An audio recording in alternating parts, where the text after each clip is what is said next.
জ্ঞানপাপী একজন জাজ ছিলেন খায়রুল হক নাম।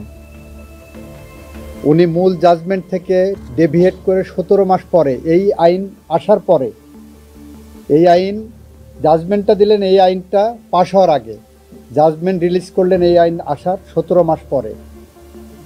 সেখানে যে উনি রায় দিলেন যে ঠিক আছে পরবর্তী 2টা নির্বাচন হবে, তবে পার্লামেন্ট ঠিক করবে কোন ফর্মে হবে। খায়রুল হক সাহেবের সাথে তাল মিলালেন। জুডিশিয়ারি ধ্বংস মানিক যতটুকু করেছে, আবার জুডিশিয়ারিকে ধ্বংসের পিছনে মূল অনেকগুলো দায়ের মধ্যে সৈয়দ মাহমুদ হোসেন নামে একজন জজ ছিলেন। জাস্ট এইভাবে কোট করেন, he is one of the most instrumental persons, যেই জুডিশিয়ারিকে ধ্বংস করে দিয়ে গেছে। ওপেন কোর্ট, এগুলো সাজা হওয়া উচিত।